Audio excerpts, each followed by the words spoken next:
Asia কাপের super 4-এ পাকিস্তানের প্রথম জয়, শ্রীলঙ্কাকে 5 উইকেটে হারিয়েছে তারা। আমার সাথে রয়েছেন শেখ আশিক, কথা বলছি তার সাথে। আশিক, এশিয়া কাপের সুপার 4-এ পাকিস্তান তাদের প্রথম জয় তুলে নিয়েছে। লো স্কোরিং একটা ম্যাচ ছিল, তারপরও পাকিস্তানকে এই ম্যাচে জিততে ঘাম ঝরাতে হয়েছে। হ্যাঁ, ম্যাচটা আসলে দেখছিলাম এবং ম্যাচ নিয়ে যতই শ্রীলঙ্কা পাকিস্তান ম্যাচ হোক, আমাদের মাথার মধ্যে কিন্তু ঘুরছিল যে বাংলাদেশের সমীকরণটা। তো যতই লো স্কোরিং ম্যাচ হোক, দুই দলের পারফরমেন্স যত খারাপ হোক, সেটা আমাদের জন্য ভালো, কারণ এর পরবর্তীতে যে ম্যাচটা হবে, ভারত ম্যাচের পর বাংলাদেশের ম্যাচ হবে এদেরই একটা দলের সঙ্গে, সেই দলটা হচ্ছে পাকিস্তান। তো সেজন্য হচ্ছে আমরা চাচ্ছিলাম যে দুই দলই খারাপ খেলুক এবং যে কোনো একটা দলকে আমরা, মানে তাদের খারাপ পারফরমেন্সের ফল আমরা ভোগ করি। হ্যাঁ হ্যাঁ, এটাই বলছি। তো আজকে তো শ্রীলঙ্কা হেরেছে পাকিস্তানের কাছে, তো এই জয়টা, পাকিস্তানের এই জয়টা বাংলাদেশের জন্য কি আসলে কোনো কাজে দেবে? কি হবে, কি মনে হয়? কাজে অবশ্যই দিবে। আপনি দেখেন যে এখন হিসেব কিন্তু বরাবর হয়ে গেছে। শ্রীলঙ্কার ম্যাচ বাকি আছে ভারতের সঙ্গে, এবং ভারতের সঙ্গে জেতা শ্রীলঙ্কার জন্য আসলে অত্যন্ত কঠিন, কারণ দেখেন যে সেই ভারতের সঙ্গে পাকিস্তান খেলেছে এবং কিভাবে পাকিস্তান হেরেছে সেটা আমরা সবাই দেখেছি। অর্থাৎ আপনি বলছেন যে এক অর্থে শ্রীলঙ্কা টুর্নামেন্ট শেষ বলাই যাচ্ছে। সেই ক্ষেত্রে পাকিস্তান বাংলাদেশ যারা জিতবে তারাই যাবে ফাইনালে, এবং সেই ক্ষেত্রে শ্রীলঙ্কাকে, আমার কাছে মনে হচ্ছে যে শ্রীলঙ্কাকে বাংলাদেশ যেভাবে হারিয়েছে তার চেয়ে পাকিস্তানের বেগ বেশি পেতে হয়েছে। সেই দিক থেকেও আমার কাছে মনে হচ্ছে বাংলাদেশ এখন পর্যন্ত এগিয়ে আছে ফাইনালে যাওয়ার ব্যাপারে। আচ্ছা, বুধবার ভারত এবং বাংলাদেশের ম্যাচ বাংলাদেশের জন্য খুবই একটা বড় ম্যাচ। এই ম্যাচ নিয়ে আপনি কি মনে করছেন, বাংলাদেশ আসলে শক্তিশালী ভারতের বিপক্ষে কতটুকু প্রতিদ্বন্দ্বিতা গড়ে তুলতে পারবে? ভারত বাংলাদেশ ম্যাচ আসলেই প্রতিদ্বন্দ্বিতাপূর্ণ হয়। হয়তো বা ভারত সাম্প্রতিক সময়গুলোতে ভারত জিতেও যায়, সবসময় ভারত জিতে যায়, কিন্তু তারপরেও ভারত বাংলাদেশ ম্যাচের মধ্যে একটা উত্তেজনা থাকে, সেটা রাজনৈতিক কারণে হোক কিংবা ক্রিকেটের যে দ্বৈরথটা, সেটা সবসময় ছিল, এখনো আছে। হয়তো বা ভারত জিতেও যাবে, কিন্তু এত সহজ ম্যাচ হবে না আমার কাছে যেটা মনে হচ্ছে। আপনি বলতে চাচ্ছেন যে বাংলাদেশ তাদের সবটুকু উজাড় করে দিয়ে খেলবে? অবশ্যই, কারণ বাংলাদেশ, আমরা ক্রিকেটে বলি, ফুটবলে বলি, যে কোনো ম্যাচে ভারতের সঙ্গে কিন্তু একটা হাড্ডাহাড্ডি লড়াই হয়, সেটা এইজ লেভেলের খেলা হোক কিংবা মূল খেলা। তো সেইখানে রাজনৈতিক কারণে কি উত্তেজনাটা আরো একটু বেশি বেড়েছে? দেখেন যে একটা দেশের দর্শকদের মধ্যে যেমন উত্তেজনা থাকে, সেটা প্লেয়ারদের মধ্যে থাকে এবং আলাদা আলাদা পার্ট থাকে। তো রাজনৈতিক কারণে দর্শকরা যেমন চায় যে ভারতকে বাংলাদেশ হারাক, ঠিক একই কারণে ক্রিকেটাররাও কিন্তু চায় যে ভারতকে হারিয়ে দর্শকদের মনে আরো ভালোভাবে জায়গা করে নিতে বাংলাদেশের সমর্থকরা চায়। এই কাজটা আসলে কতটা কঠিন হবে বাংলাদেশের? কাজটা অবশ্যই কঠিন হবে, আর সেই ম্যাচটা যখন দুবাইতে, সেখানে আরো কঠিন, এবং ম্যাচটা যখন টি-20, সেই ক্ষেত্রে আরো বেশি কঠিন হবে। এরপরে কঠিন যতই হোক, অসম্ভব কিন্তু না রহমান পেয়ার। বাংলাদেশ এ পর্যন্ত ইন্ডিয়ার বিপক্ষে 17টি ম্যাচ খেলেছে, টি-20 ম্যাচ, এবং মাত্র একটি ম্যাচ জিতেছে। আপনার নিশ্চয়ই মনে আছে, দিল্লিতে সেই ম্যাচটা জিতেছিল বাংলাদেশ। দিল্লিতে, অর্থাৎ তাদেরই ঘরের মাঠেও কিন্তু ভারতকে টি-20তে হারানোর সেই একমাত্র অভিজ্ঞতা আছে। তো এই ম্যাচটা যদি বাংলাদেশ জিততে নাও পারে, অত বেশি ইম্প্যাক্ট পড়বে না বাংলাদেশের ফাইনালে যাওয়ার ক্ষেত্রে। সেক্ষেত্রে ভারতের সঙ্গে একটা ম্যাচ খেলা, পাকিস্তানের সাথে খেলার আগে ভালো একটা প্রস্তুতি হবে। তো ওভারঅল এই ম্যাচটা, ভারত বাংলাদেশ যে ম্যাচটা আছে, সে ম্যাচটার জয় পরাজয় অত বেশি ইম্প্যাক্ট রাখবে না যদি পাকিস্তান ম্যাচে বাংলাদেশ ভালো করতে পারে।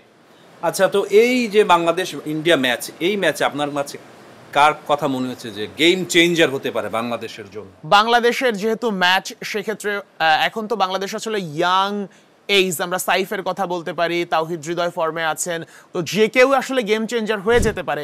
তবে আমার কাছে যেটা মনে হয়, মুস্তাফিজ ভারতের বিপক্ষে ভাইটাল রোল প্লে করতে পারে। আচ্ছা, আরেকটা গুরুত্বপূর্ণ বিষয় হচ্ছে অভিষেক শর্মা, তিনি দারুণ ফর্মে আছেন এবং বড় বড় ছক্কা হাঁকাচ্ছেন। টি-20তে 196 স্ট্রাইক রেটে ব্যাট করছেন। তো তার এগেইনস্টে একটা ভালো স্ট্যাট রয়েছে তানজিম সাকিবের। তানজিম সাকিব তার বিপক্ষে 2টো ম্যাচ খেলেছেন এবং 2 ইনিংসে তাকে আউট করেছেন। 8টি বল করেছেন এবং 8 বলে অভিষেক শর্মা 7 রান নিয়েছেন। তো আসলে এটা কি অভিষেক শর্মার ব্যাক অফ দ্য মাইন্ডে কাজ করবে কিনা? এইটা অবশ্যই কাজ করে। আপনারা যদি দেখেন যে এইজ লেভেল ক্রিকেট থেকে মূল ক্রিকেটে, আমরা যদি মেহেদি মিরাজ এবং হিটমায়ারের কথা বলি, তাদের বারবার যখন হিটমায়ারের সঙ্গে দেখা হতো, তখনই বারবারই কিন্তু মিরাজের বলে আউট হতো। তো একজন ক্রিকেটার যখন একজনের বলে একবার বা একাধিকবার আউট হয়, তখন কিন্তু ওর মনে হয় যে ওর বলে আমি আগের বার আউট হয়েছি, আরো সচেতন হতে হবে। এই সচেতন হতে গিয়ে আরো বেশি অসচেতন হয়ে যায়। তো এইটা আসলে অবশ্যই কাজ করে। বাংলাদেশের এই একাদশে কি পরিবর্তন আসতে পারে? আর তানজিম সাকিব খেলবেন হয়তো খেলবেন, কারণ আগের ম্যাচে আমরা শরীফুলকে দেখেছি অত ভালো পারফর্ম করতে পারেননি। তো সেই ক্ষেত্রে একটা জায়গা ক্রিয়েট হয়। আর ভারতের সাথে, মানে অভিষেক শর্মার কথা মাথায় রেখেও হয়তো বা টিম ম্যানেজমেন্ট সেখানে নিয়ে আসতে পারে। তো আমাদের তানজিম সাকিবকে নিয়ে আসতে পারে। আর কোনো চেঞ্জ কি দেখছেন আপনি? হতেই পারে, এখন আসলে ম্যাচ তো ম্যাচে যে কোনো চেঞ্জ আসতে পারে, ইভেন কোচ অনেক সময় বা হচ্ছে টিম ম্যানেজমেন্ট অনেক সময় ম্যাচের আগ মুহূর্তেও অনেক সিচুয়েশন দেখে চেঞ্জ করে। তো আমরা একটু এই ম্যাচটা নিয়েও আরেকটু কথা বলা উচিত আমাদের, যেহেতু পাকিস্তানের সঙ্গে আমাদের ম্যাচ। আচ্ছা, জাকির আলী অনেক, তাকে নিয়ে অনেক প্রত্যাশা ছিল, বিগ হিটার, কিন্তু এই টুর্নামেন্টে তিনি এখন পর্যন্ত একটা ছক্কা হাঁকাতে পারেননি। আমার মনে হয় জাকির আলী অনেক কামব্যাক করবে, কারণ আমরা তাওহিদ হৃদয়ের কথা বলতে পারি। তাওহিদ হৃদয়ও কিন্তু মানে বেশ লম্বা একটা সময় ধরে অফ ফর্মে আছেন। তাওহিদ হৃদয় লাস্ট ম্যাচে দলের জয়ের জন্য গুরুত্বপূর্ণ ইনিংস খেলেছেন এবং তার ইনিংসে শেষ পর্যন্ত বাংলাদেশ জয় নিয়ে ফিরেছে, যদিও ফিনিশ করতে পারেননি। তো আমার মনে হচ্ছে জাকির আলী অনেকও যেহেতু ভালো ফিনিশার, তার হাতে স্ট্রোক আছে এবং মানে শেষ সময়ে অল্প বলে ভালো রান করতে পারেন, তো অনেক যে কোনো পাকিস্তান অথবা ভারত যে কোনো একটা ম্যাচে অবশ্যই কামব্যাক করবে আমার কাছে মনে হচ্ছে। শ্রীলঙ্কার বিপক্ষে সেই জয়টার পরে বাংলাদেশের টিম স্পিরিট অনেকটাই হয়তো বেড়ে গেছে, আপনি কি মনে করছেন? অবশ্যই বেড়েছে, কারণ আমরা যখন বাংলাদেশ দল যখন যায় তখন কেউ মানে পাকিস্তান, শ্রীলঙ্কা কিংবা ভারত এইসব দলের সঙ্গে বাংলাদেশ জিতবে এটা কেউ বিশ্বাস করতে চাচ্ছিল না, কারণ বাংলাদেশের সাম্প্রতিক ফর্ম অতটা ভালো না। কিন্তু শ্রীলঙ্কার সঙ্গে বাংলাদেশ আসলে শুধু জেতেনি, ডমিনেট করে জিতেছে। তো ওই একটা জয়ের পর আমরা দেখেছি টিমের মধ্যে আবহাওয়াটা চেঞ্জ হয়ে এসেছে এবং সবাই বিশ্বাস করতে শুরু করেছে যে বাংলাদেশ ফাইনালে যাবে। তো শ্রীলঙ্কাকে হারানো ছিল বাংলাদেশের এই টুর্নামেন্টের একটা টার্নিং পয়েন্ট, কারণ দেখেন যে শ্রীলঙ্কার আগে যখন শ্রীলঙ্কা এবং আফগানিস্তান ম্যাচ হয়, ওই ম্যাচের আগে বাংলাদেশ যে শ্রীলঙ্কার জয়ের জন্য দোয়া করছিল এবং পরবর্তীতে যখন শ্রীলঙ্কাকে বাংলাদেশ হারিয়ে দেয় তখন বাংলাদেশের পুরো আত্মবিশ্বাসটাই চেঞ্জ হয়ে গেছে এবং সেই পরিবর্তিত আত্মবিশ্বাস টুর্নামেন্টে শেষ পর্যন্ত কাজ করবে। দেখতে পাচ্ছি যে শ্রীলঙ্কা তাদের মোমেন্টামটা কিন্তু নষ্ট হয়ে গেছে। অবশ্যই শ্রীলঙ্কা কিন্তু মানে গ্রুপ পর্বে অসাধারণ খেলেছে, তো সেই শ্রীলঙ্কা বাংলাদেশের সঙ্গে হারার পর কিন্তু মোমেন্টাম নষ্ট হয়েছে। এবং আমি যে কথাটা শুরুতে বলছিলাম যে বাংলাদেশের এখন মূল টার্গেট একটাই, পাকিস্তানকে হারানো। তো সেখানে শ্রীলঙ্কা যে পারফর্ম করেছে পাকিস্তানের সাথে, এর চেয়ে বাজেভাবে হেরেছে বাংলাদেশের সাথে। তো সেই জায়গা বিচার করলে এখন পাকিস্তানকেও বাংলাদেশ হারানো এখন সময়ের ব্যাপার মাত্র, শুধুমাত্র যদি কোনো ভুল না করে, এবং পাকিস্তানকে হারিয়ে দিলেই কিন্তু বাংলাদেশ সরাসরি ফাইনালে চলে যাবে। যে পাকিস্তান এবং শ্রীলঙ্কা এই দুটো দলের মাঝে শ্রীলঙ্কা বেশি শক্তিশালী পাকিস্তানের চেয়ে। আজকের ম্যাচে কিন্তু পাকিস্তান জিতেছে, কিন্তু এই একটা ম্যাচ দিয়ে আসলে বিচার করা যাবে না। আপনি দেখেন যে এশিয়া কাপের সব মানে অন্যতম সফল দল হচ্ছে শ্রীলঙ্কা এবং শ্রীলঙ্কার ফর্ম কিন্তু যথেষ্ট ভালো। তো বাংলাদেশের সাথে হারের পরই আসলে শ্রীলঙ্কার যে পতনটা শুরু হয়েছে, সেই পতনের ফলস্বরূপই আসলে কিন্তু পাকিস্তানের সাথে হেরেছে শ্রীলঙ্কা আজকে ম্যাচে। বাংলাদেশকে টানা 2 দিনে 2টা ম্যাচ খেলতে হবে, প্রথমে ভারতের সাথে, এর পর দিনই আবার পাকিস্তানের সাথে ম্যাচ। তো এইটা আসলে খেলোয়াড়রা কতটুকু ক্লান্ত হয়ে যাবে, এরকম কোনো ব্যাপার কি হতে পারে নাকি? এই ব্যাপারটা অবশ্যই কাজ করে, কারণ দেখেন যে আপনি একটা দল টানা কিন্তু অনুশীলন করতে পারে 1 দিন 2 দিন 3 দিন, কিন্তু একটা ম্যাচের পর ব্রেকটা খুব বেশি দরকার, সেটা ক্রিকেট হোক কিংবা ফুটবলে।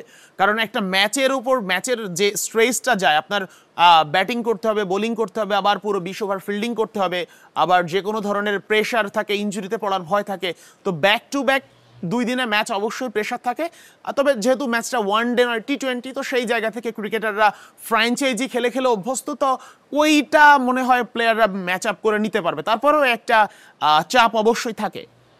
আচ্ছা, ইন্ডিয়ার বিপক্ষে বাংলাদেশ কয়জন পেসার অথবা কয়জন স্পিনার নিয়ে খেলতে পারে, আপনি কি মনে করছেন এটা? ভারতের বিপক্ষে বাংলাদেশ আসলে মানে পেসার যেহেতু দুবাইয়ে খেলা, সেক্ষেত্রে স্পিনারদের অবশ্যই একটা অ্যাডভান্টেজের জায়গা থাকে। তো সেখানে দেখা যাক আসলে টিম ম্যানেজমেন্ট কি সিদ্ধান্ত নেয়। পেসার নাকি 3 স্পিনার? আমার কাছে মনে হয় স্পিনার সংখ্যা বেশি থাকতে পারে, তবে এখনো মানে পুরোপুরি নিশ্চিত হয়ে আসলে বলতে পারছি না, কারণ কোচের মাইন্ডে কি আছে, টিম ম্যানেজমেন্টের মাইন্ডে কি আছে, এই কথা তো থেকেই যায়।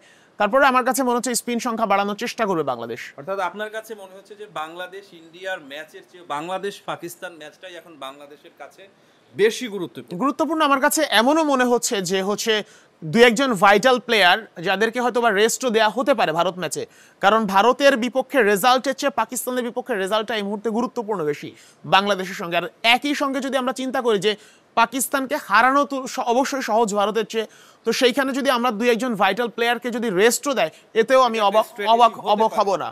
বুধবার বাংলাদেশের জন্য খুব গুরুত্বপূর্ণ একটা ম্যাচ, ভারতের বিপক্ষে মাঠে নামবে তারা। টাইগার ফ্যানরা তাকিয়ে আছে বাংলাদেশ যেন এই ম্যাচে তাদের সেরা পারফরমেন্স করে টিম ইন্ডিয়াকে হারিয়ে দেয়। Rahman pair, star news.